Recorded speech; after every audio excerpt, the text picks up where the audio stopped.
ರಾಜ್ಯ ರಾಜಕಾರಣದಲ್ಲಿ ಸಂಚಲನ ಸೃಷ್ಟಿಸಿರೋದು ಈ ಜಾತಿ ಗಣತಿ ವರದಿ. ಸಿದ್ದರಾಮಯ್ಯನವರಿಗೆ ವರದಾನವಾಗುತ್ತಾ ಜಾತಿ ಗಣತಿಯ ರಿಪೋರ್ಟ್?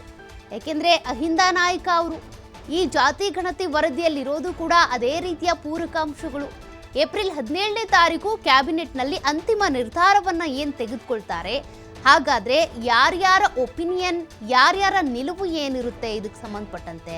ರಾಜ್ಯದಲ್ಲಿ ಹಿಂದುಳಿದ ವರ್ಗದ ಜನಸಂಖ್ಯೆ ಅಧಿಕವಾಗಿದೆ. 70% ಹಿಂದುಳಿದ ವರ್ಗಗಳ ಜನಸಂಖ್ಯೆ ಇರೋದು.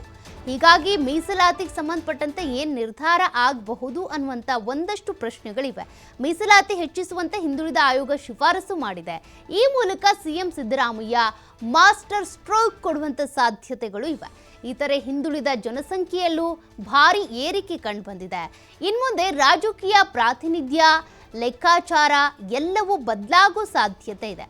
ಪಕ್ಷದಲ್ಲಿ ಸಿಎಂ ಸಿದ್ದರಾಮಯ್ಯನವ್ರಿಗೆ ಇನ್ನಷ್ಟು ಬಲ ಹೆಚ್ಚಾಗುತ್ತೆ ಇದರಿಂದಾಗಿ. ಹಾಗಾಗಿ ಸಿಎಂ ಸಿದ್ದರಾಮಯ್ಯನವರು ಜಾತಿ ಗಣತಿ ವರದಿಯನ್ನ ಕಳೆದ ವರ್ಷ ಫೆಬ್ರವರಿ 29ನೇ ತಾರೀಕು, ಹೋದ ವರ್ಷ 29ನೇ ತಾರೀಕು ಬಂದಿತ್ತು. ಅದು ಒಂದು ವಿಶೇಷ ದಿನ ಆಗಿತ್ತು. ಯಾಕೆಂದರೆ ಅವತ್ತೇ ಜಾತಿ ಗಣತಿ ವರದಿಯನ್ನು ಸಿದ್ದರಾಮಯ್ಯನವರು ತಮ್ಮ ಕೈಗೆ ಸೇರಿಸ್ಕೊಂಡಿದ್ದು, ಅದನ್ನು ಸ್ವೀಕಾರ ಮಾಡಿದ್ದು. ಬಟ್ ಈಗ ವರದಿ ಬಹಿರಂಗಗೊಂಡಿದೆ.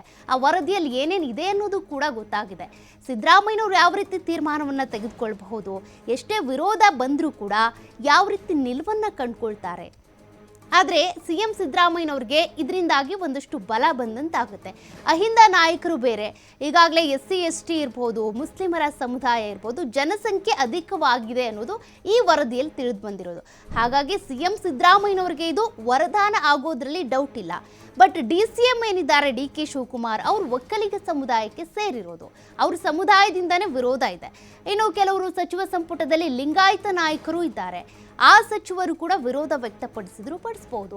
ಹಾಗಾಗಿ ಇದೆಲ್ಲವನ್ನ ಇಟ್ಕೊಂಡು ಸಿಎಂ ಸಿದ್ದರಾಮಯ್ಯನವರು ಯಾವ ರೀತಿ ಸ್ಟ್ರೋಕ್ ಕೊಡ್ತಾರೆ, ಯಾವ ರೀತಿ ಬದಲಾವಣೆಗಳನ್ನ ತರ್ತಾರೆ ಅಂತ. ಈ ಜಾತಿ ಗಣತಿ ವರದಿ ಅನುಷ್ಠಾನಗೊಳ್ತು ಅಂದರೆ ಬಜೆಟ್ ಮಂಡನೆ ಇರ್ಬೋದು, ಅಥವಾ ಯೋಜನೆಗಳನ್ನು ರೂಪಿಸೋದಿರ್ಬೋದು, ಒಂದಷ್ಟು ಸರ್ಕಾರ ತರುವಂಥ ಯೋಜನೆಗಳಲ್ಲಿ ಅನುಷ್ಠಾನಗೊಳ್ಳುವಂಥ ಸಂದರ್ಭದಲ್ಲಿ ಬದಲಾವಣೆಗಳಿರ್ಬೋದು, ಅದೆಲ್ಲವೂ ಕೂಡ ಆಗುತ್ತೆ. ಹಾಗಾಗಿ ಜಾತಿ ಗಣತಿ ವರದಿ ಅನುಷ್ಠಾನಗೊಳ್ಳೋದೇ ಆದರೆ ಹಿಂದುಳಿದ ಸಮುದಾಯದವರಿಗೆ, SC ST ಇರ್ಬೋದು, ಅಲ್ಪಸಂಖ್ಯಾತರು, ಅವರೆಲ್ಲರಿಗೂ ಕೂಡ ಲಾಭ ಆಗುತ್ತೆ. ಆ ನಿಟ್ಟಿನಲ್ಲಿ ಸಿದ್ದರಾಮಯ್ಯ ಏನು ನಿಲುವನ್ನು ತೆಗೆದುಕೊಳ್ತಾರೆ, ಅದೇ ಪ್ರಶ್ನೆ ಇರೋದು. ಮತ್ತಷ್ಟು ಡೀಟೇಲ್ಸ್ ಕೊಡ್ತಾರೆ ಪ್ರತಿನಿಧಿ ಸ್ವಾಮಿ.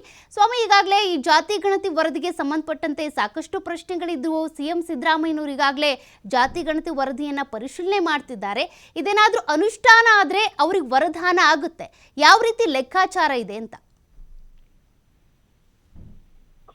ಸದ್ಯ ರಾಜ್ಯದಲ್ಲಿ ಜಾತಿ ಜನಗಣತಿದೆ ಸಾಕಷ್ಟು ಚರ್ಚೆ ಆಗ್ತಾ ಇದೆ. ಈಗಾಗಲೇ ಕ್ಯಾಬಿನೆಟ್ ಅಲ್ಲೂ ಕೂಡ ಜಾತಿ ಜನಗಣತಿ ವರದಿ ಜಾರಿಗೆ ಸಂಬಂಧಪಟ್ಟಂತೆ ಸಾಕಷ್ಟು ಚರ್ಚೆ ಆಗಿರುವಂತದ್ದು. ಒಂದು ಕಡೆ ಪಕ್ಷದಲ್ಲೇ ಸಾಕಷ್ಟು ಪ್ರಬಲವಾಗಿ ವಿರೋಧ ಕೂಡ ಇದೆ, ಪ್ರಬಲ ಸಮುದಾಯದ ನಾಯಕರಿಂದ ಸಾಕಷ್ಟು ವಿರೋಧ ಇದೆ. ಮತ್ತೊಂದು ಕಡೆ ಜಾತಿ ಜನಗಣತಿ ವರದಿಯನ್ನ ಜಾರಿಗೆ ತಂದೇ ತರ್ತೀನಿ ಎಂಬ ವರದಿಯನ್ನ ಜಾರಿಗೆ ತಂದೇ ತರ್ತೀನಿ ಅಂತ ಹೇಳಿ ಸಿಎಂ ಸಿದ್ದರಾಮಯ್ಯನವರು ಈಗಾಗಲೇ ಶಪಥ ಮಾಡಿರುವಂತದ್ದು. ಹಾಗಾಗಿ ಜಾತಿ ಜನಗಣತಿಗೆ ಸಂಬಂಧಪಟ್ಟಂತೆ ಈ ಒಂದು ಕಡೆ ಸಿಎಂ ಸಿದ್ದರಾಮಯ್ಯನವರು ನಾವು ಜಾರಿಗೆ ಬದ್ಧ ಅಂತ ಹೇಳ್ತಿರೋದು.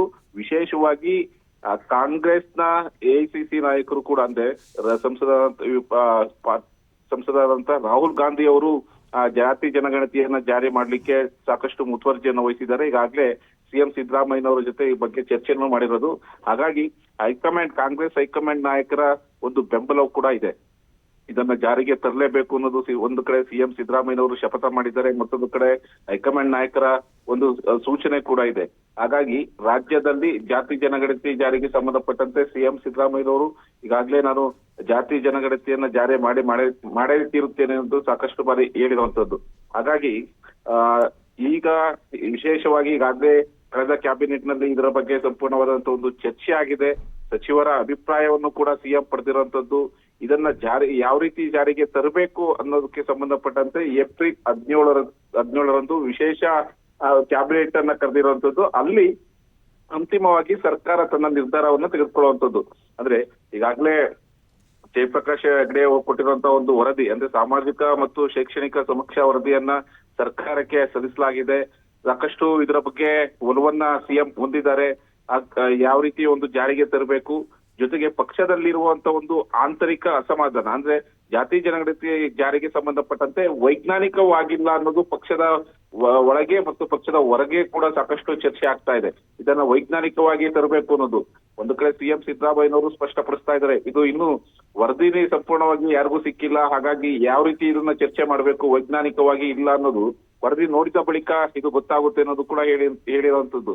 ಒಂದು ಕಡೆ ಸಮರ್ಥನೆ, ಮತ್ತೊಂದು ಕಡೆ ಪಕ್ಷದಲ್ಲೇ ಸಾಕಷ್ಟು ವಿರೋಧ. ಹಾಗಾಗಿ ಇದನ್ನ ಯಾವ ರೀತಿ ಜಾರಿಗೆ ತರ್ತಾರೆ ಅನ್ನೋದು ಸಾಕಷ್ಟು ಕುತೂಹಲ ಮೂಡಿಸ್ತಾ ಇದೆ. ಇದಕ್ಕೆ ಪಕ್ಷದ ನಾಯಕರು ಯಾವ ರೀತಿ ಒಂದು ಸ್ಪಂದನೆ ಮಾಡ್ತಾರೆ ಅನ್ನೋದು ಕೂಡ ಸಾಕಷ್ಟು ಕುತೂಹಲ ಮೂಡಿಸ್ತಾ ಇರುವಂತದ್ದು. ಅಂದ್ರೆ ಈಗಾಗಲೇ ವರದಿ ಪ್ರಕಾರ ಕೆಲವೊಂದು ಮಾಹಿತಿಗಳು ಲಭ್ಯವಾಗಿರೋ ಪ್ರಕಾರ 70% ಹಿಂದುಳಿದ ವರ್ಗಗಳ ಜನಸಂಖ್ಯೆ ಇರೋದು. ಹಾಗಾಗಿ ಆ ಹಿಂದುಳಿದ ವರ್ಗಕ್ಕೆ ಸಂಬಂಧಪಟ್ಟಂತೆ 51% ಮೀಸಲಾತಿ ಹೆಚ್ಚಳ ಮಾಡುವಂತೆ ಈಗಾಗಲೇ ಜಾತಿ ಜನಗಣತಿ ವರದಿಯಲ್ಲಿ ಶಿಫಾರಸು ಮಾಡಿರುವಂತದ್ದು.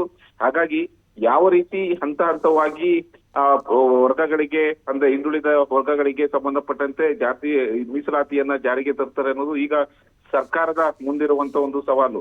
ಆಗ ಯಾವ ರೀತಿ ಒಂದು ಜಾತಿ ಗಣತಿಯನ್ನ ಜಾರಿಗೆ ತರಬೇಕು, ಪಕ್ಷದಲ್ಲಿ ಯಾವ ರೀತಿ ಒಂದು ಅಸಮಾಧಾನ ಹಾಗೂ ವಿರೋಧಕ್ಕೆ ಯಾವ ರೀತಿ ಒಂದು ಬ್ರೇಕ್ ಆಗ್ತಾರೆ ಅನ್ನೋದು ಸಾಕಷ್ಟು ಕುತೂಹಲ ಮೂಡಿಸ್ತಾ ಇದೆ. ಹಾಗಾಗಿ ಒಂದು ಕಡೆ ಜಾತಿ ಜನಗಣತಿ ಜಾರಿಗೆ ತಂದ ಸಂದರ್ಭದಲ್ಲಿ ಪಕ್ಷದಲ್ಲಿ ಇನ್ನಷ್ಟು ಸಿಎಂ ಸಿದ್ದರಾಮಯ್ಯನವರ ಬಲ ಹೆಚ್ಚಾಗುತ್ತೆ ಎಂಬ ಚರ್ಚೆ ಕೂಡ ಶುರುವಾಗಿರುವಂತದ್ದು. ಸೌಖ್ಯ. ಓಕೆ, ಥ್ಯಾಂಕ್ ಯು ಸ್ವಾಮಿ ಡೀಟೇಲ್ಸ್ಗೆ.